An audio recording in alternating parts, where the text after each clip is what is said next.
Assalamualaikum, selamat siang, Bapak Ibu, Sobat Perludem. Jumpa lagi di kelas virtual pemilu, Perkumpulan untuk Pemilu dan Demokrasi, Perludem. Kali ini melanjutkan tema besar aktor pemilu, spesifiknya kita membahas tentang pemilih ya. Di sini banyak Bapak Ibu dari penyelenggara pemilu, ini penting banget kalau punya tanggung jawab ya. Tanggung jawab untuk bagaimana meningkatkan pemilih dari pemilu satu ke pemilu berikutnya begitu. Nah, kesempatan pertama untuk menjelaskan pemilih ini saya serahkan kepada Mbak Khairunisa Nur Agustiati. Silakan Mbak Nisa. Ya, makasih Usep. Selamat siang Ibu Bapak sekalian. Jadi seperti tadi yang disampaikan Usep, ini melanjutkan tema mengenai aktor pemilu, khususnya terkait pemilih. Nah, tapi sebelum mulai, saya mau informasikan dulu bahwa di sini kita lebih mendiskusikan soal hak pilih, sejarah pemilih dari pemilu ke pemilu gitu ya, lebih berbicara mengenai perkembangan peraturan mengenai pemilih, bagaimana konteksnya dalam pemilu Indonesia, apa yang bisa dilakukan supaya pemilih lebih berdaya dan sebagainya. Jadi di sesi ini kita tidak membicarakan mengenai proses pemuktahiran atau pendaftaran pemilih. Jadi misalnya bagaimana pendaftaran pemilih untuk disabilitas atau teknis-teknisnya, bagaimana kalau pemilih belum punya IKTP dan sebagainya, itu nanti akan didiskusikan dalam sesi manajemen pemilu, khususnya pemutahiran dan pemutahiran daftar pemilih. Jadi kita lebih bicara mengenai ya awal hak-hak mula warga negara bisa ikut dalam pemilu dan perkembangannya sampai sekarang seperti apa. Nah, baik, saya mulai. Jadi kalau kita bicara soal sejarah mengenai pemilih ya, siapa yang bisa jadi pemilih ketika mulai dikenal istilah pemilu gitu ya, mulai dikenal bahwa kita perlu memilih wakil-wakil kita untuk menentukan kebijakan-kebijakan, itu kan ada di demokrasi Yunani kuno ya. Nah, ketika mulai dikenal soal pemilihan itu, ada argumentasi bahwa orang-orang yang terpilih atau yang duduk di dalam lembaga pemilihan itu haruslah orang-orang yang berkualitas gitu ya, orang yang punya kualitasnya baik, sehingga kebijakan yang dikeluarkan baik juga. Nah, karena ada argumentasi seperti itu, maka ada pembatasan terkait siapa yang boleh memilih, karena yang memilih ini juga diseleksi gitu ya. Jadi kalau dianggapnya pemilihnya baik, maka hasil yang dipilihnya juga baik. Nah, oleh karena itu untuk mencegah supaya lembaga perwakilan ini kalau bahasa Inggrisnya itu sebenarnya mencegah erring itu supaya hasil pemilihannya ini nggak rusak atau tidak berkualitas, maka juga pemilihnya itu dibatasi. Nah, pada waktu itu dalam demokrasi Yunani kuno yang bisa punya hak pilih adalah laki-laki, tapi juga tidak seluruh laki-laki, tapi laki-laki yang punya properti ya, istilahnya itu wealthy males. Jadi kelompok perempuan atau kelompok laki-laki yang miskin gitu ya, itu tidak diberikan hak pilihnya. Bahkan perempuan pada saat itu dianggap sebagai setengah warga negara. Begitu juga ketika pemilu pertama di Amerika Serikat dan Perancis gitu ya. Jadi hak pilih ini waktu itu erat kaitannya dengan properti gitu ya. Jadi yang punya hak pilih ya yang punya properti. Baru kemudian ada perjuangan-perjuangan yang dilakukan gitu ya oleh tadi kelompok-kelompok yang tidak diberikan hak pilih seperti perempuan atau kelompok laki-laki miskin. Perjuangannya sangat panjang dan tidak jarang sampai ada pertumpahan darah ya untuk mendorong hak-hak politik ini. Nah, perempuan pertama kali diikut sertakan dalam pemilu itu di pemilu Selandia Baru tahun 1893. Lalu juga diikuti oleh Australia di tahun 1902, Finlandia tahun 1907, dan Norwegia tahun 1913. Nah, sebagai catatan bahwa Selandia Baru ini yang tadinya negara jajahan ini, dia di tahun 1893 itu dia sudah menjadi istilahnya tuh self-governing country. Jadi dia sudah menjadi negara yang mandiri ya, sudah lepas dari negara jajahannya.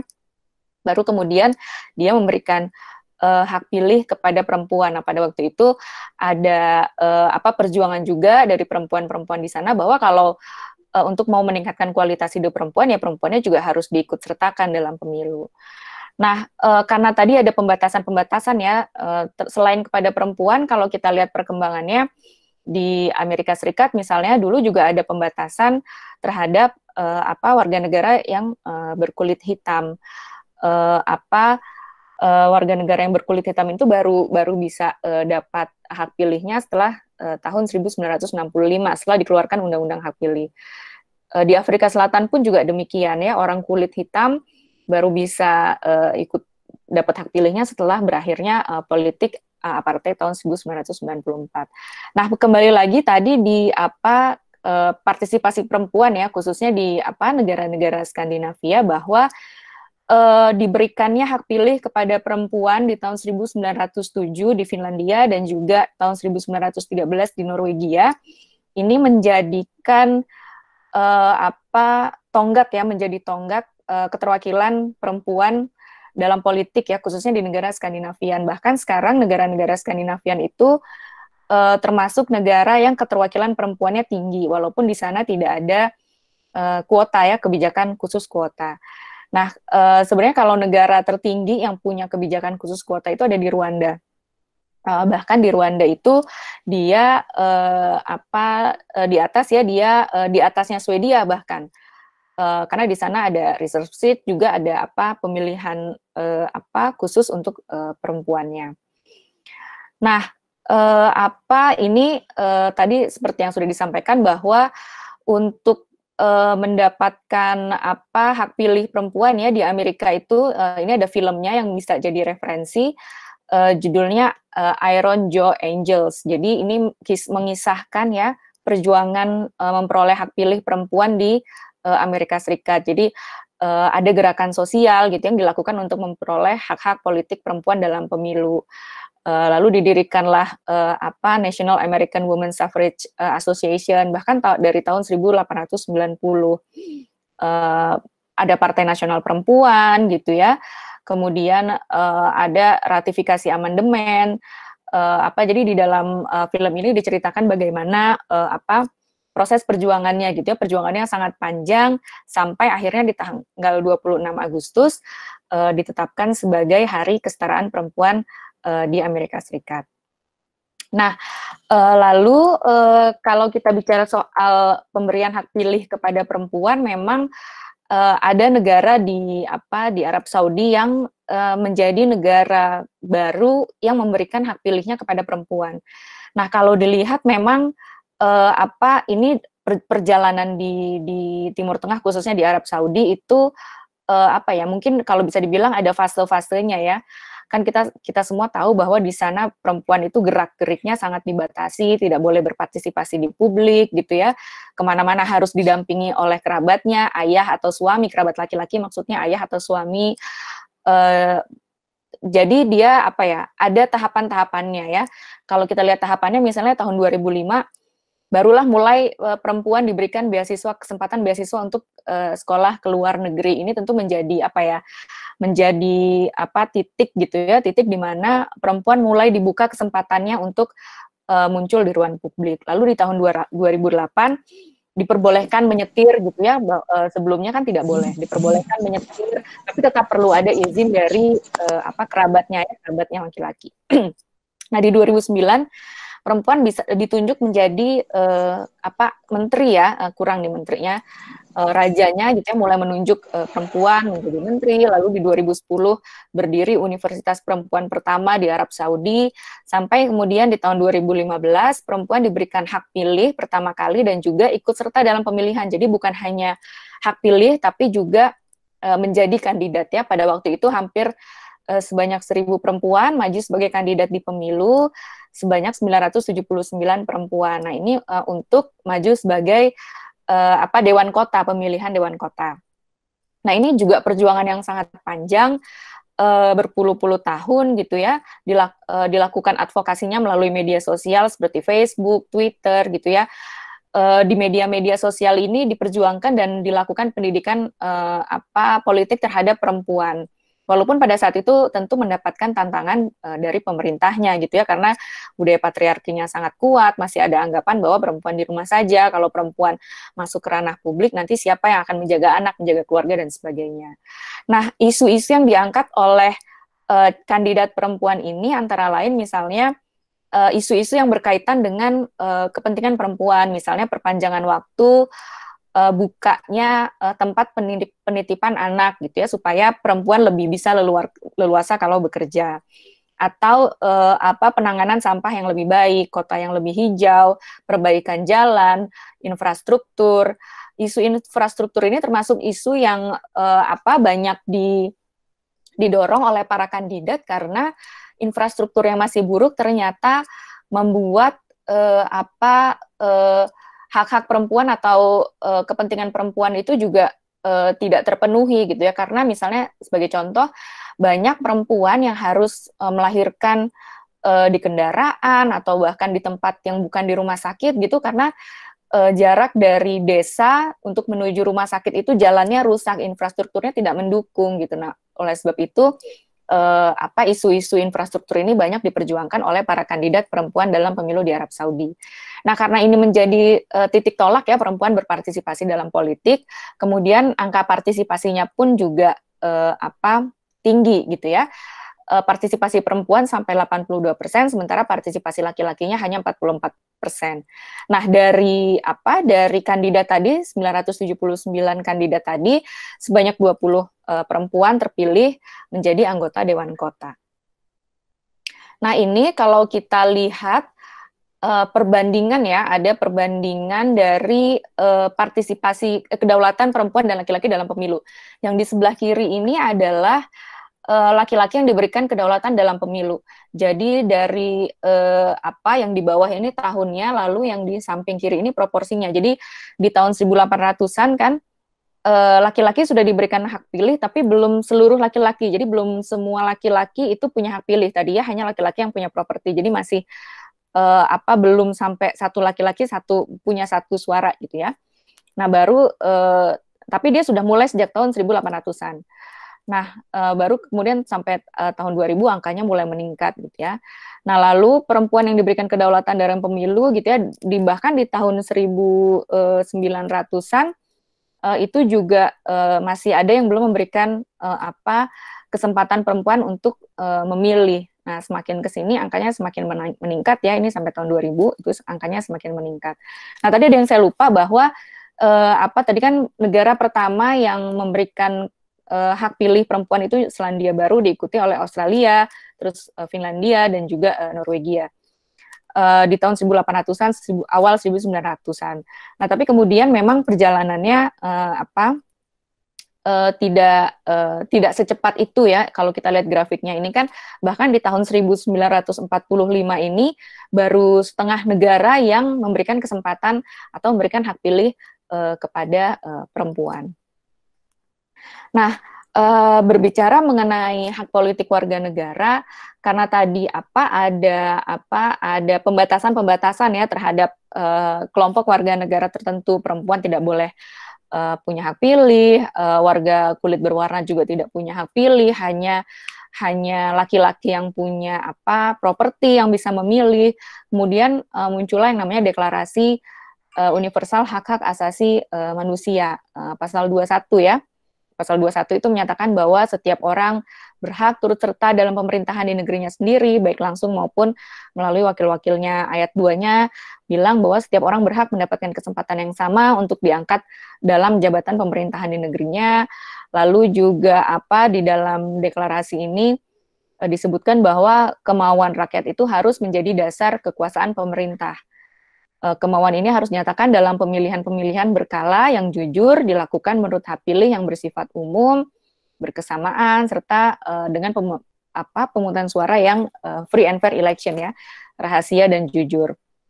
Nah, lalu dalam konteks Indonesia, ini diatur di dalam pasal 27 Undang-Undang Dasar 1945 dan pasal 28D Undang-Undang Dasar 1945 bahwa warga negara bersamaan kedudukannya dalam hukum dan pemerintahan dan wajib menjunjung tinggi hukum dan pemerintahan itu dengan tidak ada kecualinya. Di pasal 28D juga mengakui setiap orang berhak atas pengakuan, jaminan perlindungan, kepastian hukum yang adil, serta perlakuan yang sama di hadapan hukum. Lalu ada juga pasal 43 Undang-Undang nomor 39 tahun 99 tentang hak asasi manusia. Bahkan di dalam Undang-Undang tentang hak asasi manusia ini disebutkan secara eksplisit bahwa setiap warga negara berhak untuk dipilih, memilih dalam pemilihan umum berdasarkan persamaan hak melalui pemungutan suara yang langsung, umum, bebas, rahasia, jujur, dan adil sesuai dengan ketentuan perundang-undangannya. Nah, kemudian di internasional IDEA itu juga mengeluarkan standar-standar pemilu internasional yang salah satunya adalah mengenai hak memilih dan hak dipilih. Jadi bahwa kerangka hukum undang-undang itu harus memastikan hal itu ada. Jadi tidak boleh ada yang dieksklusi dalam pemilu.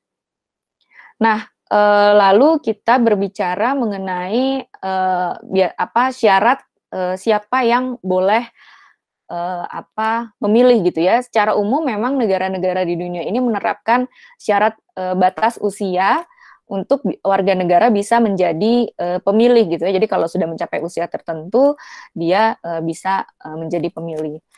Yang paling banyak memang kalau kita lihat ini dari aceproject.org.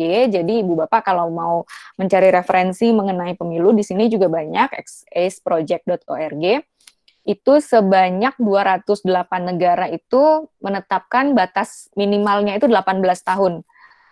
Ada yang 16 tahun, itu ada 9 negara, 17 tahun 3 negara, tadi 18 tahun 208 negara, 19 tahun 1 negara, 20 tahun ini 4 negara, 21 tahun 7 negara.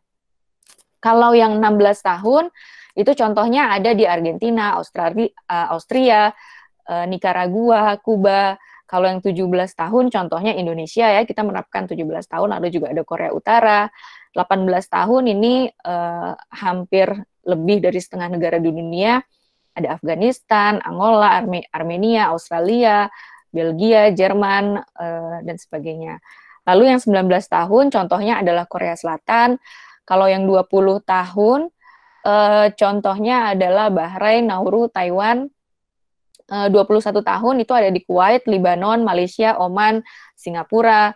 Lalu kalau yang contoh yang lainnya itu ada di Uni Emirat Arab. Nah, Indonesia sebenarnya pernah menerapkan usianya 18 tahun ketika pemilu 55.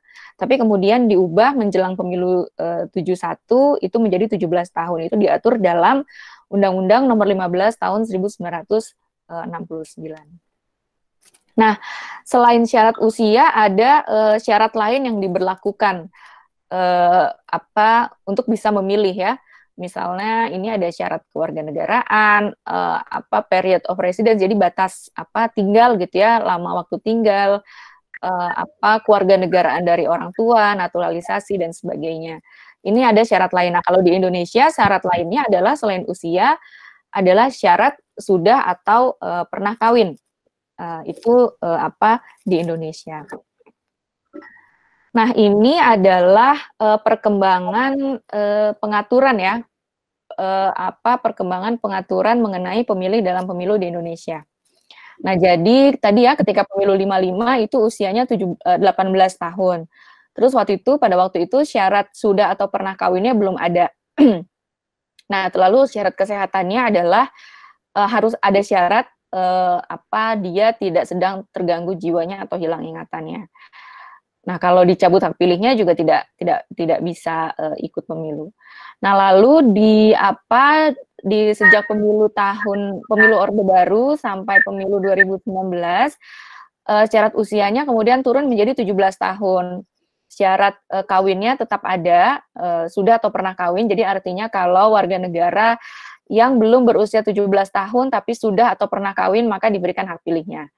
Nah, untuk syarat kesehatan itu ada syarat kalau ketika pemilu Orde Baru ya 99 itu ada syarat kalau terganggu jiwanya atau hilang ingatannya tidak boleh. Lalu berdasarkan putusan pengadilan kalau dicabut tidak boleh. Lalu ada pengecualian juga, di situ ada pengecualian mengenai bekas anggota PKI atau terlibat G30S ke PKI. Lalu juga ada syarat mengenai status polisi atau ABRI. Nah, terkait dengan syarat hilang ingatannya ini sampai dengan Undang-Undang Nomor 8 Tahun 2015 tentang pemilihan kepala daerah di pasal 57 ayat 3-nya waktu itu menyatakan bahwa salah satu syaratnya warga negara yang sudah berusia 17 tahun atau lebih atau sudah pernah menikah itu didata sebagai pemilih, itu dapat didaftar sebagai pemilih kalau tidak sedang terganggu jiwa atau ingatannya. Nah, tapi kemudian pasal ini di judicial review ke Mahkamah Konstitusi. Kemudian ini diuji ke Mahkamah Konstitusi dan MK kemudian mencabut pasal tersebut ya. Jadi waktu itu ini di judicial review oleh Perhimpunan Jiwa Sehat, PPU Appenca dan juga Perludem. Nah, pada saat waktu itu argumentasinya adalah berdasarkan keterangan ahlinya ya, bahwa orang yang sedang terganggu jiwa atau ingatannya itu spektrumnya sangat banyak gitu ya. Jadi bukan berarti orang-orang yang di pinggir jalan gitu ya, yang di pinggir jalan yang nggak pakai baju gitu, sebenarnya itu spektrumnya sangat banyak orang yang dikatakan disabilitas mental itu, mulai dari bipolar, skizofrenia gitu ya, dan banyak gitu. Nah, gangguan tersebut itu sebenarnya sifatnya periodik gitu, jadi itu tidak permanen. Kalau dilakukan treatment dengan baik, maka gaduh gelisahnya itu tidak berkepanjangan gitu. Artinya mereka tuh sebenarnya bisa diberikan hak pilihnya. Karena bisa saja misalnya ketika dilakukan pemutakhiran daftar pemilih misalnya dia sedang gaduh gelisah, kemudian dicoret namanya. Tapi kemudian ketika hari H pemungutan suara dia kembali bahasanya, kalau saya bilang sehat gitu ya. Nah, itu tidak permanen gitu. Dan itu kalau ditreatment dengan baik, dia bisa memilih. Jadi sama halnya seperti misalnya orang dengan penyakit diabetes gitu ya, kalau dikasih obat insulin ya diabetesnya nggak kambuh. Nah, sebenarnya orang dengan disabilitas mental juga sama seperti itu gitu. Nah, oleh sebab itu Mahkamah Konstitusi mencabut pasal tersebut. Nah, kemudian terkait juga mengenai bekas anggota PKI atau terlibat G30S PKI, ini juga di judicial review ke Mahkamah Konstitusi. Jadi yang menguji pasal 60 Undang-Undang Nomor 12 Tahun 2003. Nah, MK ini pada saat itu ya pemohonnya menyatakan bahwa kalau orang yang bekas anggota PKI atau terlibat G30S PKI itu tidak diberikan hak pilih dan memilihnya, maka bertentangan dengan hak asasi manusia yang dijamin oleh Undang-Undang Dasar. Dan MK juga argumentasinya bahwa pasal tersebut tidak lagi memiliki kekuatan hukum yang mengikat, sehingga bekas tahanan politik dari partai terlarang seperti PKI juga berhak memilih atau dipilih dalam pemilu. Nah, MK juga berpendapat bahwa pasal adanya ketentuan bahwa bekas anggota PKI atau terlibat G30S PKI ini tidak bisa, kalau dia tidak dibolehkan dalam pemilu ya, tidak bisa memilih, tidak bisa dipilih, maka ini tidak sejalan atau tidak relevan dengan proses rekonsiliasi yang sedang menjadi agenda Indonesia ya, rekonsiliasi terhadap para korban G30S PKI ini. Nah, sehingga kemudian MK menyebutkan bahwa tidak boleh ada diskriminasi lagi, mereka diberikan hak politiknya. Nah, kemudian kalau terkait syarat sudah atau pernah kawin ini, Perludem dan juga Koalisi Perempuan Indonesia akhir tahun lalu itu melakukan judicial review juga terkait dengan apalah klausul sudah atau pernah kawin. Nah, waktu itu yang diuji adalah Undang-Undang Nomor 8 Tahun 2015. Waktu itu kami mengujinya sebelum sebelum KPU memulai tahapan pemilunya ya. Nah, alasan permohonannya adalah bahwa adanya ketentuan sudah atau pernah kawin sebagai syarat memilih ini mendorong legalisasi perkawinan anak di bawah umur dan juga mendorong adanya anggapan bahwa memilih itu insentif bagi mereka yang sudah menikah kalau usianya belum 17 tahun. Nah, berdasarkan data Koalisi Perempuan Indonesia juga data anak-anak yang menikah di bawah umur itu sangat rentan terhadap terhadap kesehatan reproduksinya, terhadap kekerasan dalam rumah tangga dan sebagainya. Tapi memang pada saat itu Mahkamah Konstitusi berpendapat hal ini tetap konstitusional gitu ya, karena pendekatan MK adalah pendekatan administrasi kependudukan. Jadi MK menggunakan Undang-Undang Administrasi dan Kependudukan sebagai pintu masuk dalam menjawab persoalan konstitusional yang diajukan dalam permohonan ini. Nah, menurut MK, kedewasaan seseorang itu ditentukan ketika dia sudah mendapatkan kartu tanda penduduk berusia 17 tahun. Tapi kan yang mendapat KTP ternyata kalau dia sudah atau pernah kawin walaupun usianya belum 17 tahun, dia juga sudah dapat KTP. Oleh karena itu, sejalan dengan hal tersebut, maka MK merasa tidak ada masalah gitu ya, karena tidak ada masalah kalau mereka yang sudah atau pernah kawin walaupun belum berusia 17 tahun itu ikut dalam pemilu gitu ya, karena dia sudah ada KTP-nya. Nah, MK juga berpendapat bahwa menikah adalah tanda atau tingkat kedewasaan seseorang untuk mengambil tindakan hukum. Dan menurut MK pengaturan ini tidak diskriminatif. Dan MK juga ada argumentasinya secara kultural bahwa orang kalau sudah menikah ataupun dia sudah bisa bekerja gitu ya, maka itu adalah tanda kedewasaan seseorang yang juga menurut MK dia bisa diberikan hak pilihnya. Oleh sebab itu permohonan Perludem dan Koalisi Perempuan pada saat itu ditolak oleh Mahkamah Konstitusi. Nah, selanjutnya mengenai partisipasi pemilu, bagaimana cara membuat pemilih lebih berdaya, lalu bagaimana apakah pemilih itu wajib ataupun hak ataupun kewajiban, selanjutnya akan disampaikan oleh Mas Usep Hasan Sadikin. Silahkan Usep. Ya, baik, makasih Mbak Ninis. Kalau kita bandingin syarat memilih warga berhak pilih dari regulasi yang ada di Indonesia itu dengan pengalaman di negara lain khususnya Amerika Serikat, Indonesia nggak pernah ngelarang perempuan memilih gitu. Jadi kalau momen perubahan itu dicapai itu, kalau saya sih ngelihat dua hal tadi ya. Satu tentang hak pilih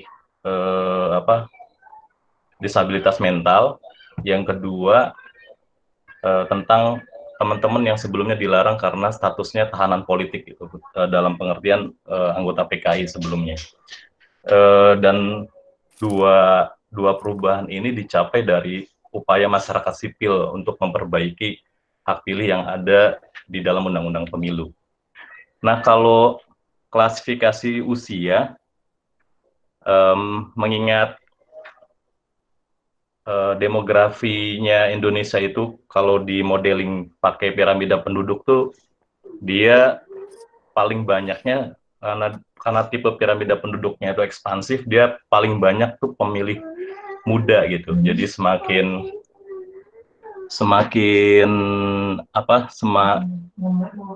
tua dia semakin turun gitu jumlahnya gitu, karena inilah yang kemudian bagi peserta pemilu pun ini jadi perhatian khususnya di pemilu belakangan ini untuk menyampaikan ajakan memilih itu melalui media sosial. Lanjut ya. Nah, kalau kita merujuk persentase pemilih dari tahun 2014 sampai 2019, yang terakhir ini pemilu 2019 beda sendiri ya. Jadi dia seperti balik lagi ke capaian persentase pemilih di tahun 55 sama tahun 99 pasca reformasi gitu. Jadi setelah tahun 2004, pemilu 2004, Pileg dan Pilpres, ada kecenderungan partisipasi pemilih itu kan turun ya, sekitaran 10% di tiap tahun pemilu, tapi bisa dinaikkan kembali di tahun 2014, lalu trennya itu turun, naik lagi di sekitaran 70-an%. Nah, yang di 2019 ini naiknya signifikan gitu. Nanti mungkin bisa dibahas nih, apa sih yang jadi latar belakang bisa naik secara signifikannya nih pemilih di tahun 2019. Di sini kan ada teman-teman penyelenggara pemilu mungkin bisa punya perspektif sendiri gitu. Apakah memang ada peningkatan layanan memilih pada pemilu 2019 gitu. Apakah kemudian pemilu serentak punya andil di dalam penaikan persentase sehingga signifikan menjadi 81% gitu. Lanjut ya. Nah, penting kemudian untuk menjaga partisipasi pemilih dari pemilu satu ke pemilu berikutnya itu untuk tetap menjamin demokratisasi yang tinggi partisipasi. Ini perlu dilakukan 3 hal ya. Ada civic education, ada voter education, sama voter information. Nah, bedanya apa sih?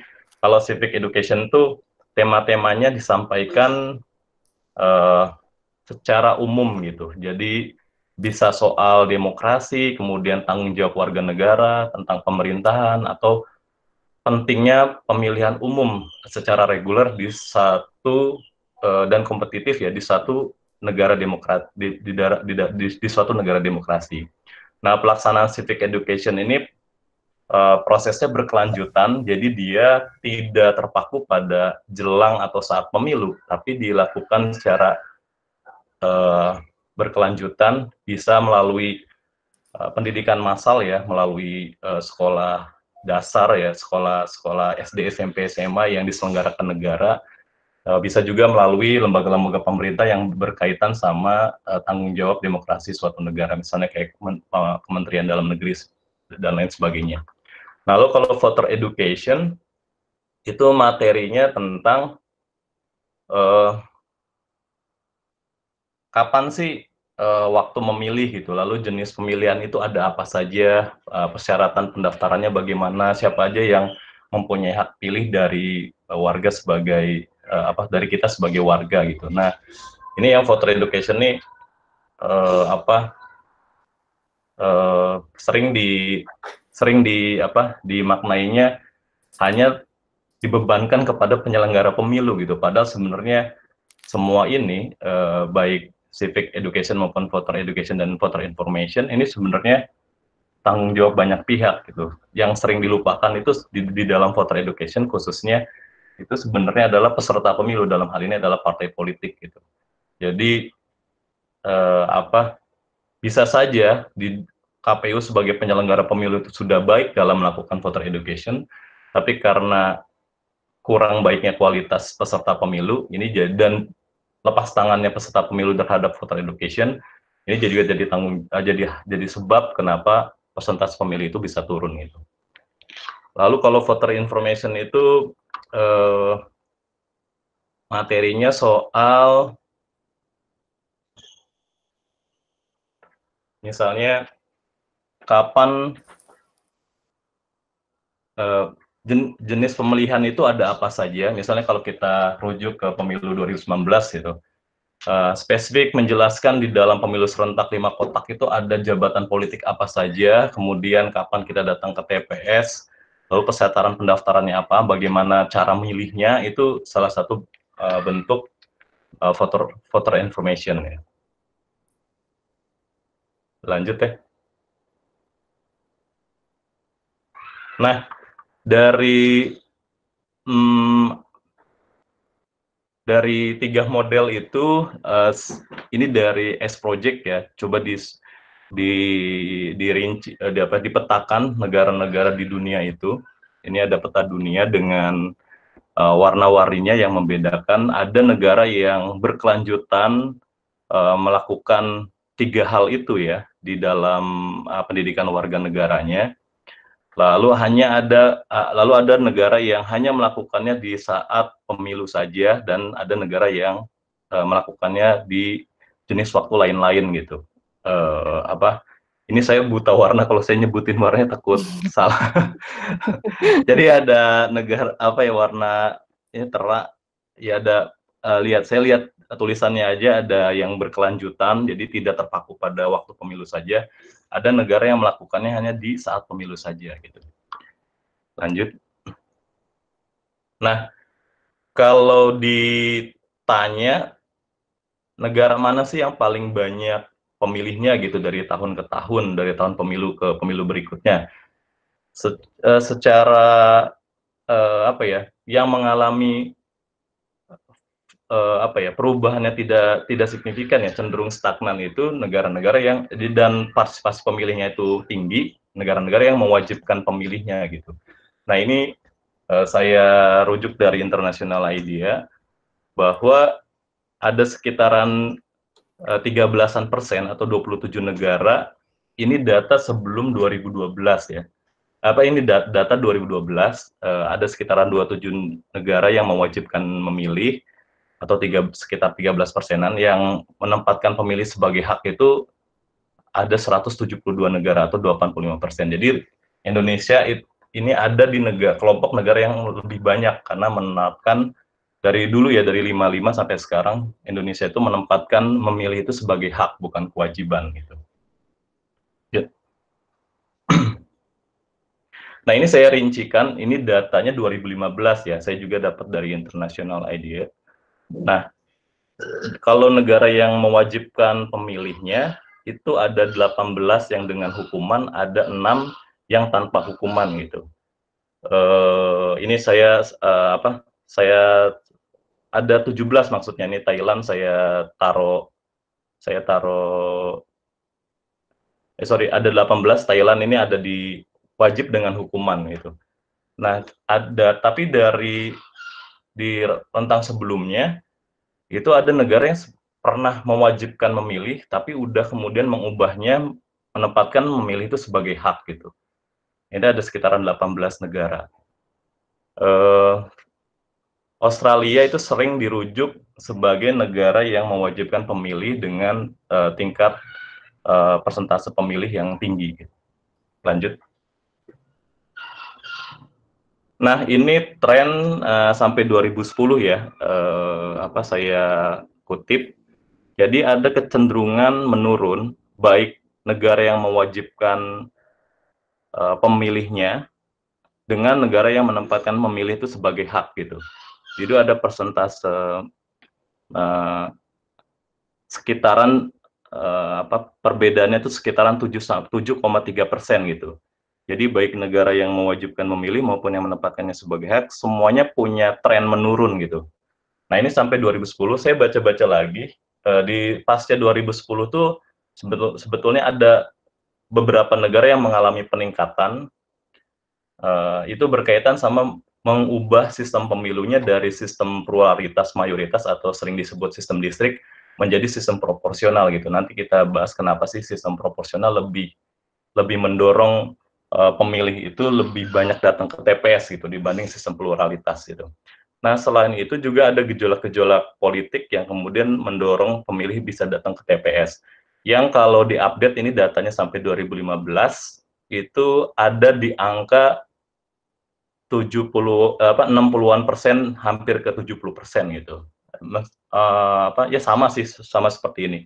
Di rentang 60-an%, jadi di rata-rata dunia itu persentase pemilih itu ada di 60-an%. Nah, Indonesia ada di atas rata-rata itu. Lanjut. Nah, kenapa sih persentase pemilih itu sering dijadikan ukuran capaian pemilu suatu negara ketika dibandingkan gitu. Nah, ini bisa relatif di masing-masing konteks negara ya. Jadi pada dasarnya persentase pemilih itu penting karena dia merupakan rincian dari konsekuensi sistem pemilu. Dia merupakan konversi angka yang menggambarkan konversi suara menjadi kursi gitu. Khususnya buat negara-negara parlementer apalagi yang menerapkan sistem proporsional gitu. Yang kedua, persentase pemilih itu menggambarkan kualitas penyelenggara pemilunya gitu. Jadi Bapak Ibu di sini yang punya latar belakang sebagai penyelenggara pemilu ini bisa mencerminkan diri baik secara baik kinerjanya maupun secara kolektif kelembagaan. Apakah seberapa signifikannya nih di satu pemilu misalnya 2019 atau 2014 faktor penyelenggara pemilu itu bisa menjadi faktor signifikan untuk meningkatkan persentase pemilih gitu.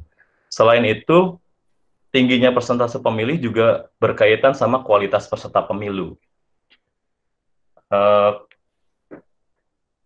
Nah, ada juga persentase pemilih ini dimaknai sebagai kualitas pemilih. Jadi, kesadaran pemilih, kesadaran warga bahwa pemilu itu bagian dari demokrasi, kemudian tiap-tiap individunya itu punya rasa tanggung jawab untuk terlibat aktif di dalam pesta demokrasi, ini juga menjadi faktor atau menjadi hal yang menggambarkan persentase kualitas pemilih di angka persentase pemilih itu sendiri. Lanjut. Nah, selain itu, kalau kita bandingkan nih persentase pemilih di suatu negara, kita akan melihat capaian persentase pemilih atau voter turnout ya istilahnya, itu ada yang di atas rata-rata gitu. Nah, keadaan negaranya ini bisa relatif ya di masing-masing konteksnya ya. Misalnya ada negara yang memang mewajibkan pemilihnya gitu. Jadi kenapa sih angka pemilihnya di suatu negara itu bisa lebih dari 80% atau bahkan mendekati 100%?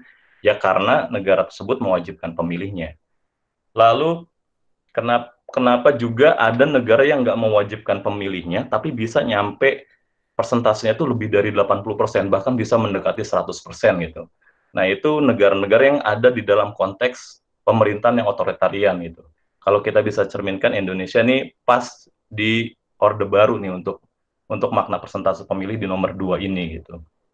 Jadi yang terjadi bukan partisipasi tapi mobilisasi dari pemerintahan yang sedang berkuasa saat itu. Nah, ada yang menarik ketika suatu negara tuh bisa mencapai persentase pemilih lebih dari 80%, tapi dia tidak mewajibkan pemilihnya, tidak juga ada di fase otoritarian gitu.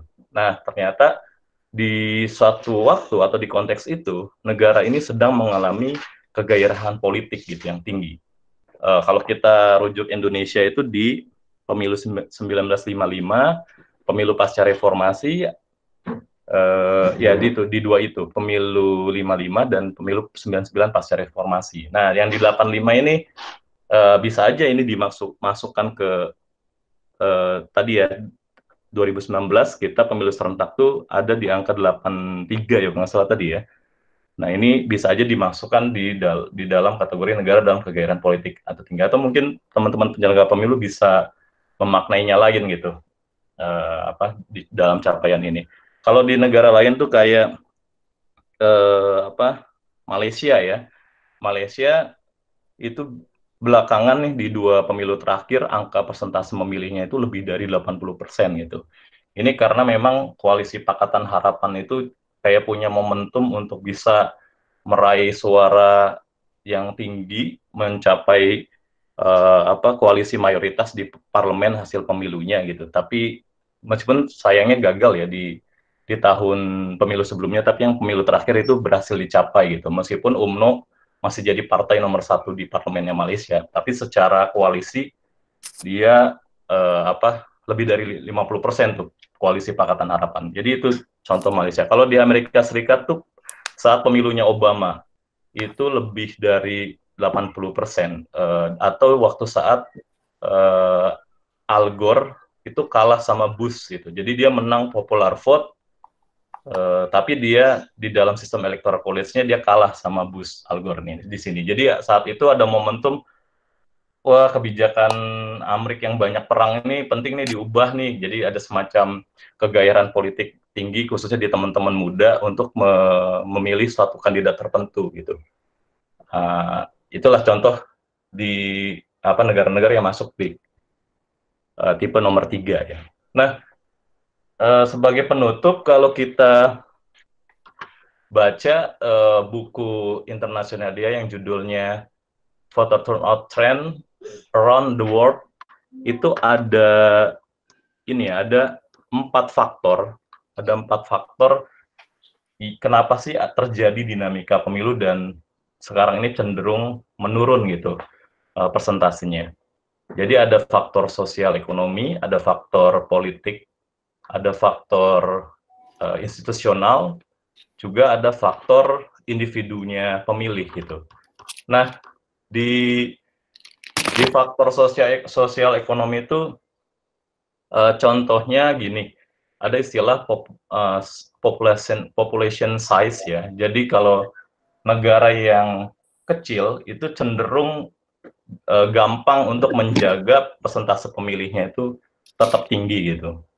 Kalau negaranya besar ada kaitannya sama upaya apa ya mengajak pemilih lebih luas dan berkaitan sama jarak. Juga banyaknya penduduk. Nah, selain itu juga ada catatan internasional yang menarik. Jadi menurut IDEA, faktor pembangunan ekonomi itu cenderung bisa menjadi faktor yang meningkatkan persentase pemilih gitu. Jadi makin tinggi ekonomi suatu negara, pemilihnya makin banyak gitu. Sayangnya, tapi dia nggak menyertakan konteks-konteks negara di mana ekonominya buruk, itu bisa ditingkatkan melalui politik uang. Nah, lalu ada faktor politik, jadi salah satunya adalah kualitas peserta pemilu itu jadi faktor yang signifikan bagi pemilih untuk kemudian menentukan memilih atau tidak di pemilu berikutnya gitu. Dalam artian pemerintahan yang berjalan itu jadi faktor yang signifikan untuk mengevaluasi, untuk menjadikan alasan pemilih itu mau milih lagi atau nggak milih di pemilu berikutnya. Nah, ada juga salah satu contoh faktor institusional adalah tentang sistem pemilu. Nah ini tadi. Jadi negara-negara yang menerapkan sistem pemilu proporsional itu cenderung bisa menjaga partisipasi pemilihnya untuk tinggi gitu dari setiap pemilunya, karena setiap suara di dalam sistem pemilu proporsional itu dinilai sehingga itu penting bagi peserta pemilu dan penting bagi pemilih gitu. Beda dengan sistem pemilu pluralitas mayoritas atau biasa yang disebut distrik, dengan penetapan hasil peraih suara terbanyak adalah pemenang pemilu, atau satu daerah pemilihan itu cuma ada satu kursi dengan sistem first past the post. Jadi ya gitu, di daerah ini pemenangnya misalnya di Amerika Serikat yang cenderung memang di bawah 60% ya. Di daerah pemilihan ini itu daerah kekuasaannya Demokrat, jadi cenderung orang-orang itu udah nggak usah milih juga nggak apa-apa, pasti Demokrat yang menang gitu. Begitu juga dengan di daerah pemilihan yang dikuasai oleh Republik, karena udah tahu dipilih oleh pemenangnya dari Republik, mereka cenderung nggak milih gitu. Lalu kalau misalnya faktor individu, negara-negara yang menetapkan standar usianya lebih rendah, misalnya di bawah 21 tahun, itu cenderung punya kesulitan untuk menjaga stabilitas atau tinggi persentase pemilih gitu, karena anak-anak muda itu cenderung dimaknainya lebih gampang menyimpulkan pemerintahan sebelumnya setelah dia memilih itu mengecewakan gitu, sehingga beda dengan negara-negara yang batasan syarat usianya tinggi di atas 21 tahun itu cenderung bisa stabil persentase pemilihnya gitu. Nah, yang menarik juga kalau ada istilahnya tuh civic duty ya. Jadi kalau dan ini berkaitan sama education dari pemangku kepentingan. Kalau civic education dan voter education itu bisa dijalankan secara baik tanpa bergantung ada pemilu atau tidak, itu bisa meningkatkan civic duty atau rasa tanggung jawab warga negara itu terhadap hak pilihnya di pemilu gitu. Semakin baik civic education, voter education, maka civic duty-nya itu semakin baik sehingga mau pemerintahnya itu mengecewakan atau enggak hasil pemilu sebelumnya, warga itu punya rasa pertanggungjawaban dirinya di dalam demokrasi bahwa hak pilih itu penting sehingga harus digunakan di dalam pemilu berikutnya untuk menghukum peserta pemilu terpilih sebelumnya gitu. Jadi mau diwajibkan, mau juga ditempatkan sebagai hak, civic duty ini menjaga persentase pemilih. Seperti itu sih. Maaf kalau ada salah kurangnya. Terima kasih. Ya, makasih Usep, Ibu Bapak, rekan-rekan semuanya. Silahkan kalau ada yang mau didiskusikan, kalau saya baca dari kolom chat ini. Terima kasih Mbak Titi sudah memberikan update terkait usia pemilihan ya di negara-negara lain dan juga memberikan linknya di kolom chat ini. Nanti Ibu Bapak rekan-rekan bisa membuka linknya tersebut. Nah, ini coba aku bacakan ya, Sep ya. Jadi sebentar. Dari Mas Eka Wisnuwardana, banyak faktor kenaikan partisipasi ya pada pemilu 2019, salah satunya kinerja KPU, namun rivalitas penyelenggara yang sangat dinamis. Lalu juga Indonesia masa Orba sepertinya sempat mewajibkan pemilih. Aku ingat orang tuaku sempat dijemput militer agar mau datang ke TPS. Itu terus juga hak pilih pemilih disabilitas harus diawasi. Lalu ini juga ada soal ini, Sep, soal yang sudah menikah tapi belum 17 tahun. Bagaimana dengan anak-anak yang karena tuntutan ekonominya sudah bekerja dan menjadi tulang punggung keluarga. Lalu itu ya. Ini juga nih yang aku singgung tadi juga pertanyaannya ada nih dari Pak Ahyar Budi Pranoto. Jadi persentase naiknya partisipasi di 2019 itu lebih karena apa? Nah itu juga menarik. Iya, mungkin komentar umum ya, Mas Eka, soal ya kita memang sebenarnya nggak pernah mewajibkan ya memilih itu kewajiban gitu ya. Kalau tidak dilakukan kewajibannya, maka ada sanksinya. Kayak di Australia kan, karena dia wajib, kalau dia tidak datang ke TPS itu ada hukumannya itu berupa denda. Dendanya itu kalau dirupiahkan mungkin sekitar 400.000, 500.000 ya, Sep ya. Cukup besar dendanya gitu. Jadi Mbak Nisa yang udah pernah ke Australia. Tapi nggak ada hubungannya sama pemilu.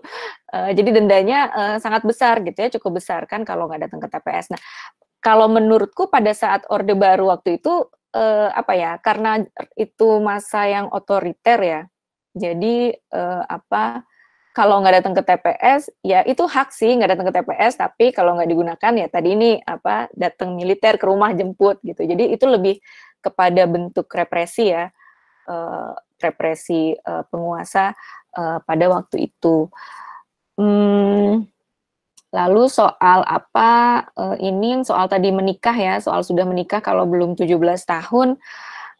Ya tadi itu, jadi Mahkamah Konstitusi itu pendekatannya adalah pendekatan administrasi kependudukan. Jadi dia melihat bahwa ya sepanjang orang itu sudah punya KTP, walaupun belum 17 tahun ya, karena dia sudah menikah, diberikan KTP, maka ya dia diberikan hak pilihnya gitu. Tetapi sebenarnya kalau kita melihat dari datanya Koalisi Perempuan Indonesia ya mengenai pernikahan anak di bawah umur gitu, data-datanya apa itu justru apa ya malah merugikan bagi anak-anak itu gitu ya, khususnya bagi perempuan. Misalnya dia belum siap secara kesehatan reproduksinya belum siap, lalu rentan terhadap KDRT. Hal-hal itu yang sebenarnya jadi ketika Perludem ataupun Koalisi Perempuan Indonesia mengajukan judicial review, itu tidak sekedar perspektifnya tuh administrasi kependudukan gitu ya, karena ada faktor-faktor lain yang menurut kami tidak bisa, bahwa memilih itu menjadi insentif bagi mereka yang sudah menikah walaupun usianya belum 17 tahun. Nah, perspektif-perspektif itu yang sebenarnya kami dorong ke Mahkamah Konstitusi supaya MK juga punya perspektif seperti itu, tapi memang sayangnya ditolak oleh MK. Nah, terkait dengan pemilih yang belum usia 17 tahun tapi sudah menikah ini, ternyata ini digunakan oleh peserta pemilu itu justru menggunakan prasyarat ini sebagai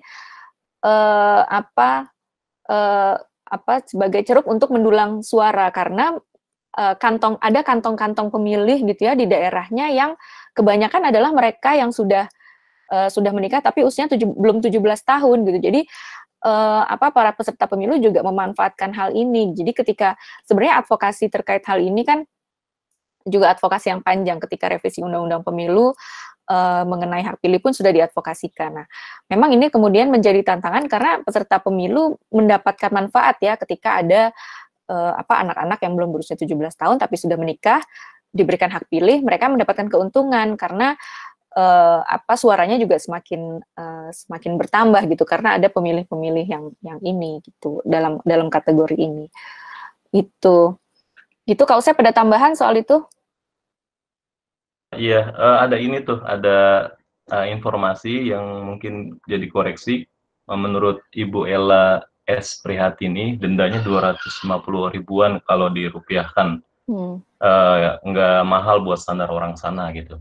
Nah, ini juga jadi evaluasi nih di buku internasional dia itu. Jadi negara-negara yang mewajibkan memilih itu kan juga punya kecenderungan persentase pemilihnya tuh turun ya. Nah, itu salah satunya juga karena mereka tuh bingung untuk menegakkan punishment-nya gitu. Jadi ada yang menyertakan denda, ada yang menghukumnya dengan denda, bahkan ada yang menghukumnya dengan penjara. Tapi kalau di Australia itu sulit ditegakkan, salah satunya dievaluasi itu karena dinamik mobilitas orang di negara tersebut itu tinggi, khususnya di kota-kota besarnya Australia. Lalu juga banyak yang punya alasan tuh karena sakit gitu, dan alasan sakit ini juga nggak menyertakan surat dokter. Kalau di satu negara tertentu ya, kalau nggak salah Argentina atau Bolivia dia mewajibkan memilih, kalau misalnya sakit harus ada surat dokternya gitu, kalau misalnya enggak baru itu kemudian didenda. Nah, kalau di Belgia lucunya mewajibkan pemilih ini sanksinya adalah dia akan dicabut hak pilihnya gitu kan, lucu kan jadinya. Jadi memilih itu wajib, tapi kalau udah berkali-kali nggak memilih, hak pilihnya dicabut gitu. Jadi bingung lah. Jadi buat apa kemudian pemilih itu dijadikan wajib gitu, kalau kemudian hak pilihnya dicabut gitu. Makanya cenderung, bahkan saya nggak nemuin negara yang beralih dari menempatkan hak sebagai lalu berubah menjadi kewajiban gitu, malah kebanyakan dari wajib lalu menjadi hak gitu memilih di sini. Terus juga ada ini nih pendapat jangan-jangan yang di pemilu 2019 itu karena faktor politik identitas gitu. Nah, saya sih kayaknya Perludem juga belum punya ya riset soal itu ya. Bisa banyak faktor sih itu, eee, kenapa bisa meningkat sampai signifikan itu ya. Kalau temuan, ada apa ya, gambaran yang muncul dari capaian pemilu legislatif ya, yang itu raihan suara-suara partai, itu bisa jadi angka-angka tinggi itu kaitannya sama masifnya politik uang dari eh, tiap-tiap calon di dalam daftar caleg partai politik gitu. Karena juga ada kekhawatiran partai-partai ini gagal masuk parliamentary threshold yang dinaikkan jadi 4% gitu. Itu juga jangan-jangan seperti itu gitu. Atau bisa juga karena pemerintahan sekarang di 2014 sampai 2019 tuh ada petahananya, dia kayak bertanggung jawab lebih untuk menjaga atau meningkatkan prestasi pemilih melalui banyak pemangku kepentingan yang berkaitan sama kelembagaan negara di situ gitu. Bisa jadi itu juga mendorong faktor. Dan politik identitas bisa juga jadi sebab itu ya, mirip kayak eh, apa dengan spektrum yang beda kali ya kalau kita bandingkan dengan Malaysia. Jadi pemilih itu ada pemahaman, wah kalau misalnya nggak milih nanti politik identitas tertentu tuh yang berkuasa gitu. Kalau sebaliknya lagi, kalau saya nggak milih, politik identitas tertentu tuh yang berkuasa. Jadi kan ada semacam seteru identitas bineka sama identitas agama di situ kan. Ya bisa jadi itu faktornya. Gitu sih. Iya, ini juga ada yang nanya ini saya soal Pilgub DKI 2017 yang persentasenya sampai 78%. Nah, apakah juga karena politik identitas? Tadi mungkin udah Iya, agak terjawab oleh Usep ya, iya. yang Meskipun tadi belum itu. dipastikan karena belum ada Iya, risetnya. iya, iya betul. Iya karena kalau pemilu 2019 mungkin juga keserentakan pemilunya jadi salah satu faktor gitu ya. Karena bisa jadi kalau pemilunya, walaupun kalau kita lihat tren Pilpres 2014 kan dia setelah pemilu legislatif 75%, tapi Pilpresnya turun gitu ya jadi 69%. Nah mungkin karena bareng, jadi ketika kita nggak datang satu pemilu, kita nggak datang maaf di hari itu, ya kita harus nunggu 5 tahun lagi untuk berpemilu. Mungkin juga itu menjadi salah satu faktor. Nah kalau kita bicara soal partisipasi pemilih dalam pemilu kan banyak yang beranggapan bahwa kalau kalau pemilunya itu terlalu sering ya, orang Hmm. cenderung partisipasinya tuh rendah. Tadi kalau kita Hmm. lihat slide itu kan, kita tuh bisa dibilang dari 2014 sampai 2019 itu nggak stop pemilu kan. Hmm. 2014 ada pileg, lalu ada pilpres, 2015 ada pilkada serentak tahap 1, 2016 nggak ada pilkada, 2017 pilkada serentak tahap 2, 2018 pilkada serentak tahap 3, lalu 2019 ada pemilu nasional. Ini kalau 2020 tidak ada pandemi, 2020 kita ada pemilu lagi. Jadi Hmm. kita dari 2014 sampai 2019 tuh tidak stop pemilu gitu. Nah banyak yang beranggapan kalau terlalu sering pemilu tuh orang bosen gitu ya. Dan lagi juga pemilunya kan bukan pemilu yang bisa bukan pemilu yang bisa memberikan reward atau punishment gitu ya, karena kan pilkada serentak itu kalau kalau dari konsep pemilu serentak kan dia bukan pemilu serentak gitu, karena kalau pemilu serentak kan menyerentakkan dua pemilu, makanya orang bosan datang ke TPS. Nah tapi kemudian 2019 tadi banyak faktor, tadi di sini ada salah satu penyelenggara juga yang sampaikan bahwa 2019 partisipasi pemilihnya naik karena KPU-nya bisa lebih baik menyelenggarakan pemilu dan sebagainya. Ya bisa bisa Penyelenggara seperti pemilu, itu. teman-teman penyelenggara pemilu juga saya rasa punya kajiannya atau punya argumentasinya kenapa meningkat. Nah, sebenarnya ini tadi yang penting juga disampaikan oleh Usep yang terkait pendidikan warga negara tadi, ada civic education, pendidikan keluargaan ya kalau kita kenal, Hmm. lalu ada voter education, ada voter information. Jadi yang disampaikan kepada pemilih itu harusnya tidak sekedar kapan sih tanggal pemilu, di mana lokasi TPS, ini pemilu apa, tapi juga lebih dalam gitu ya mengenai kenapa kita harus datang, kenapa kita harus berpartisipasi dalam pemilu gitu. Bagaimana hubungan antara wakil-wakil dengan konstituennya. Jadi lebih menyampaikan hal-hal yang lebih luas lagi gitu, sehingga pemilih itu ketika datang ke TPS dia sudah betul-betul bahasanya mungkin berdaya ya, jadi dia bisa dengan, walaupun ini masih menjadi tantangan kita juga gitu ya, menjadikan pemilih ini berdaya gitu, bisa datang ke TPS tuh udah tahu mau milih apa, kenapa partai ini yang dipilih, kenapa kandidat ini yang dipilih, itu masih menjadi PR kita semua. Makanya tadi juga yang Usep sampaikan bahwa ini tidak hanya menjadi tanggung jawabnya penyelenggara pemilu, tapi juga peserta pemilunya juga penting untuk melakukan hal itu. Gitu. Ada lagi Kak Usep nih? Apakah dengan gimana? Ini Mbak Titi bilang kalau yang soal Orde Baru Pak Didik lebih kredibel ya. Ini Mbak Titi makasih banget nih udah kasih link-link banyak soal informasi atau produk hukum yang mendukung pembahasan kita ya. Kayak misalnya putusan MK mengenai sudah atau pernah kawin sebagai syarat pemilih gitu ya. Itu Mbak Titi senang banget nginget-nginget kejadian itu.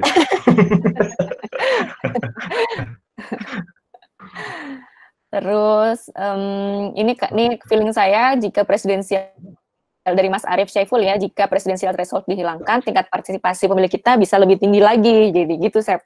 Ini dianggapannya gitu. Iya, iya. Bisa jadi ya. Ya bisa jadi. Informasi juga Perludem juga salah satu yang ikut nimbrung ya dalam judicial review penghapusan presidensial threshold ya, atau sebenarnya lebih tepat sih istilahnya ambang batas pencalonan ya, bukan. Jadi ada tuh tulisannya Pak Didik tentang salah paham presidensial threshold dengan parliamentary threshold gitu. Nah itu bisa jadi kami punya pemahaman memang kalau misalnya calon presiden itu lebih banyak tanpa ambang batas pencalonan presiden, jadi pesertanya jadi lebih kompetitif gitu. Itu juga jadi catatannya IDEA gitu, Mak. Jadi banyaknya peserta pemilu itu bikin partisipasi pemilih itu jadi tinggi, meskipun nggak linear dalam artian makin banyak peserta, makin banyak pemilih gitu. Karena ada juga kejadian yang pesertanya itu banyak, khususnya pemilu yang menerapkan proporsional daftar terbuka ya. Jadi pesertanya itu kan ratusan di dalam surat suara, itu juga bisa belum tentu jadi bikin banyak pemilih karena pemilih jadi bingung, bisa juga sehingga jadi malas milih gitu, bisa juga efeknya kayak gitu. Tapi catatannya memang itu peserta pemilu yang banyak itu jadi faktor pendorong pemilih mau menggunakan hak pilihnya. Oke, nah terus ini tadi ada juga yang komentar bahwa nikah siri itu tidak ada dokumennya. Ini lagi Mbak Ella juga bertanya, apakah daftar pemilih kita sudah akurat? Nah ya tuh, Mbak Ninis bisa jawab. Ya, sebenarnya soal akurat atau tidak akuratnya daftar pemilih ini nanti akan dibahas lebih jauh mengenai manajemen pemilunya Mbak Ella. Jadi nanti di sesi manajemen pemilu, khususnya tahapan pemutahiran daftar pemilih itu kita akan coba membedah tadi ya proses pemutahiran pendaftaran pemilih kita gitu ya. Kenapa kenapa selalu ada orang yang sudah meninggal namanya masih tercatat? Kenapa ada misalnya orang dengan status TNI Polri tapi masuk ke dalam daftar pemilih? Kenapa ada orang bilangnya tuh pemilih hantu gitu ya? Kayak misalnya di Papua gitu sebenarnya kalau realnya tidak sebanyak itu tapi daftar pemilihnya banyak. Nah itu nanti sebenarnya akan lebih dibahas di sesi itu, di soal manajemen pemilu. Jadi sesi manajemen pemilu itu dimulai mungkin 2 minggu lagi ya, 2 minggu lagi kita akan masuk sesi manajemen pemilu yang nanti akan lebih banyak membahas soal itu. Gitu. Dia juga bilang gitu sih, jadi makin ribetnya syarat pemilih gitu, terutama yang nggak bisa yang sulit banget diukur kepastiannya untuk dijadikan variabel syarat pemilih, itu bikin kompleksitas yang uh, sulit untuk memastikan apakah pemilih suatu negara itu akurat atau tidak gitu. Itu jadi catatan yang kemudian bisa jadi dampak menurunnya persentase pemilih gitu. Kayak misalnya kan ini disinggung kan soal nikah atau kawin. Nah, kita Hmm. sebetulnya sepakatin aja istilahnya kawin karena undang-undang perkawinan kan Perkawinan, ya. ya. Iya, jadi nah itu sulit untuk dipastikan tuh. Ya sebenarnya ini soal teknisnya sih, soal soal yang diupayakan jadi landasan Perludem dan teman-teman perempuan judicial revisi kan lebih prinsipil lagi ya, bukan soal soal teknis Ya. ini. Tapi secara teknis susah sih buat mastiin apa orang-orang yang kawin di bawah usia 18 tahun gitu. Karena kan apa undang-undang perkawinannya udah progresif ya untuk bisa diamanahkan diubah gitu syarat kawin ini gitu. Tapi nanti bakal sulit dan selama ini juga sulit bagi orang-orang yang kawin di usia di usia dini apa di usia anak ya usia anak. Jadi mereka banyak yang nggak tercatat gitu. Hmm. Ini lagi saya pada yang nanya nih, saya mohon pendapat dari Mas Usep pada pemilu RO Orde Baru, pemilih menggunakan hak suaranya sebagai kewajiban sehingga masyarakat terpaksa memilih sehingga tingkat partisipasi masyarakatnya sangat tinggi. Sedangkan pada era reformasi dan kebebasan dibuka, pemilih menggunakan hak suaranya sebagai hak, diberikan opsi oleh pemerintah boleh menggunakan hak suaranya ataupun golput. Sepertinya akan meningkatkan jumlah pemilih tipe skeptis, terutama di kelas masyarakat sosial, kelas menengah atau pedesaan. Itu Mas Usep. Iya tadi apa saya mau nambahin aja apa sebenarnya kalau kita lihat tadi slide yang dipresentasikan oleh Mbak Ninis, Indonesia itu nggak pernah mewajibkan memilih gitu. Jadi selalu menempatkan memilih itu sebagai hak. Nah, termasuk pada era Orde Baru gitu. Pada era Orde Baru tuh memilih adalah hak, tapi karena ada di fase pemerintahan yang otoritarian, dia menggunakan perangkat kekuasaannya, khususnya orang-orang yang kerja di lembaga negara, itu untuk dimobilisasi, memilih satu apa peserta pemilu tertentu gitu. Inisialnya depannya G, belakangnya Olkar waktu itu. jadi jadi waktu itu kalau ASN ya atau PNS saat itu nggak milih Golkar itu bisa dicopot jabatannya atau bisa diturunkan pangkatnya gitu. Ada konsekuensi itu sehingga kecenderungannya ASN tuh milih di apa?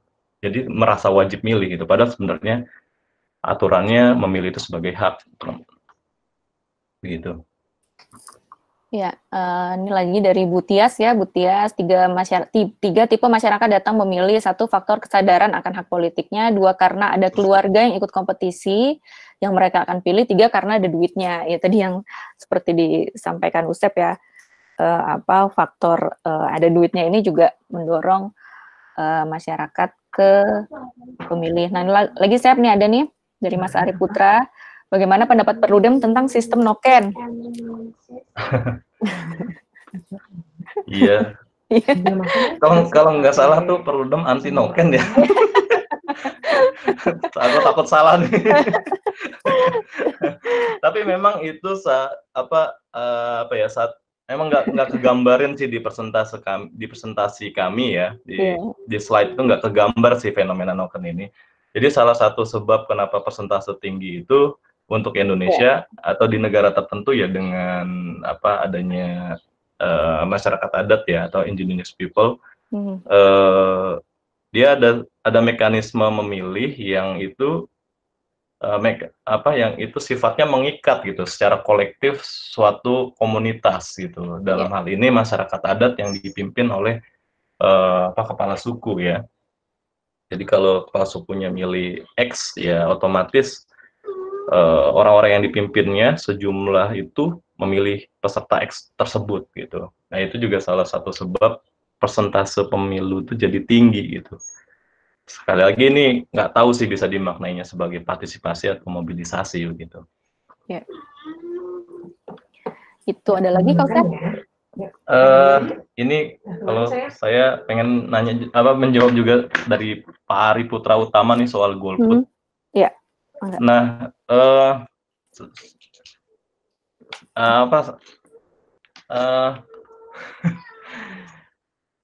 saya sih punya ini nggak tahu nih sama atau beda ya, sama-sama teman-teman Perludem ya. Saya punya pemahaman kalau misalnya pilihan golput itu disertakan di surat suara itu jadi lebih partisipatif gitu, lebih inklusif gitu, atau lebih demokratis gitu, karena memilih tidak memilih juga kan bagian dari hak pilih gitu. Nah, alangkah baiknya kalau memilih tidak memilih itu dicatat secara administrasi kepemiluan yang itu difasilitasi melalui surat suara gitu kan. Selama ini teman-teman penyelenggara pemilu suka sebel gitu sama teman-teman yang suka menyuarakan golput gitu. Golput sekian persen lah, itu kan macam-macam, ada yang ideologis, ada yang apatis gitu ya, ada yang administratif gitu kan.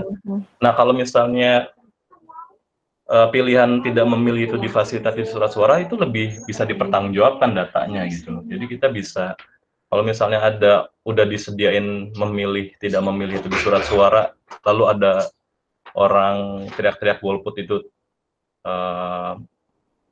berkaitan sama persentase pemilihnya, ya kita tinggal bilang aja salah sendiri, kamu nggak datang ke TPS sehingga namanya hak pilihnya nggak dicatat sebagai memilih golput itu yang sudah disediakan di surat suara gitu sih. Tapi kan ini sangat tidak sifatnya tuh hal ini nih nggak aspirasi dari anggota dewan atau partai politik di parlemen ya. Jadi mereka sulit nih untuk mengakomodir ini gitu. Ini sebenarnya udah dipraktekkan sih di pemilu Swedia gitu. Jadi ada kolom yang bebas diisi karena di sana kan sistemnya nyontreng ya, pakai spidol gitu ya. Jadi hak milih itu bisa, memilih tidak memilih itu bisa difasilitasi di cara mencontreng itu dengan menandakan kalau dirinya itu tidak menggunakan hak pilihnya gitu. Itu juga bisa membantu pendataan yang lebih baik ya. Jadi kita tahu bahwa kan kita sekarang masih belum ada datanya, misalnya orang golput karena memang dia ideologis atau golput karena masalah administrasi yang dimana mereka memang yang nggak bisa datang ke TPS karena namanya nggak ada gitu, padahal mau gitu ya, karena masalah administrasi namanya tidak ada. Nah itu kan kita sekarang belum bisa memisahkan nih orang tuh sebenarnya nggak datang ke TPS karena apa gitu. Tadi yang disampaikan Usep, kita bisa lebih punya data yang lebih komprehensif lagi terkait kenapa orang nggak datang ke TPS gitu. Ada lagi pendidikan pemilih, pendidikan kewarganegaraan, keduanya bisa dilakukan pada periode pemilu dan periode non pemilu, hendaknya ditingkatkan pendidikan kewarganegaraan. Terkait informasi pemilih sebenarnya include dalam pendidikan pemilih, mohon komentarnya Mas Usep dari Pak Yosafat, KPU Provinsi NTT.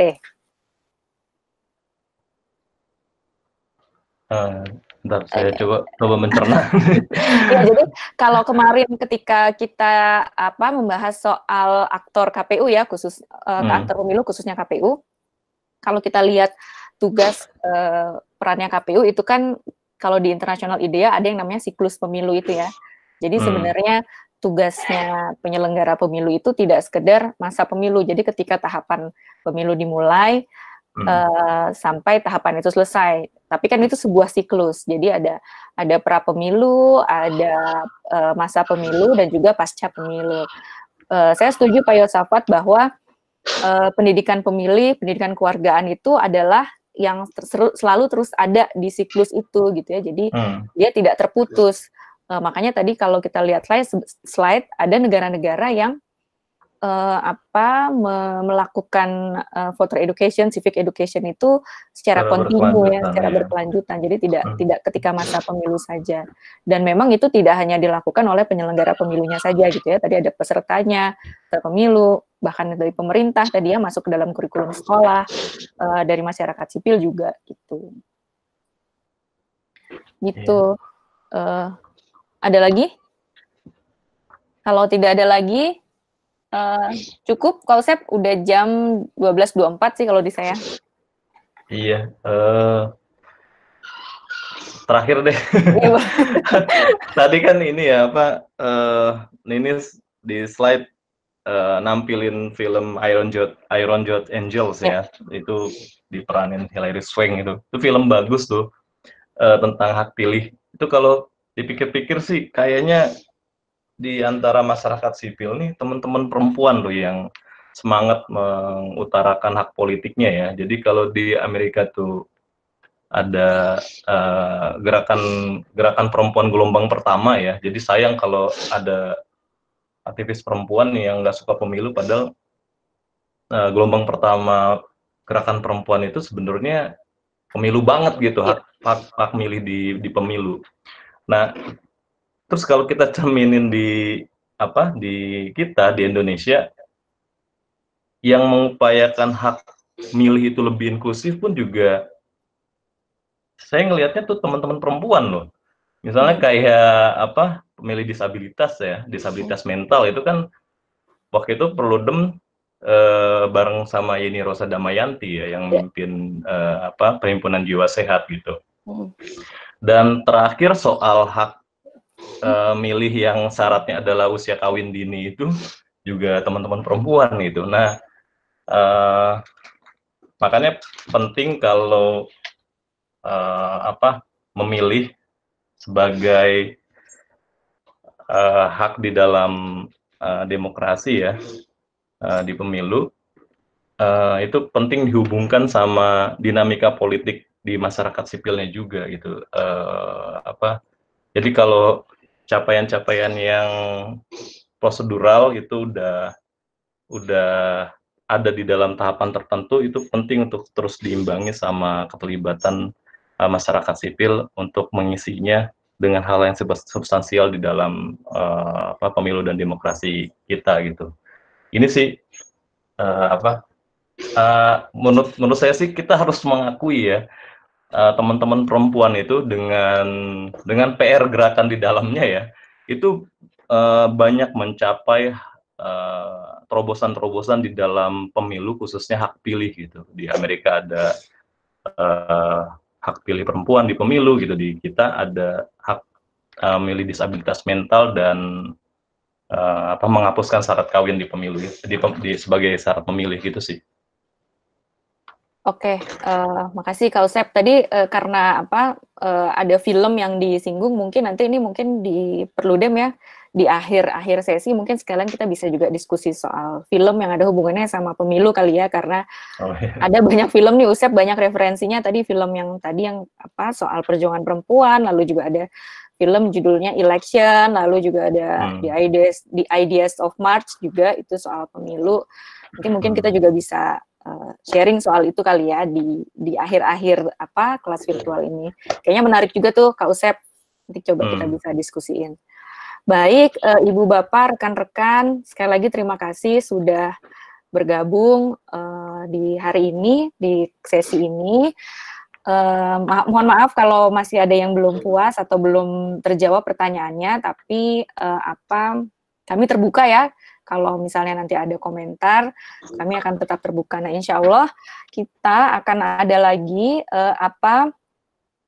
ketemu lagi nanti insya Allah hari Rabu, itu temanya soal partai politik. Jadi nanti hari Rabu dan Jumat itu temanya soal partai politik. Karena kenapa 2 sesi? Karena tema partai politik ini panjang kalau dibahas, jadi kita akan bahas dalam 2 sesi ini.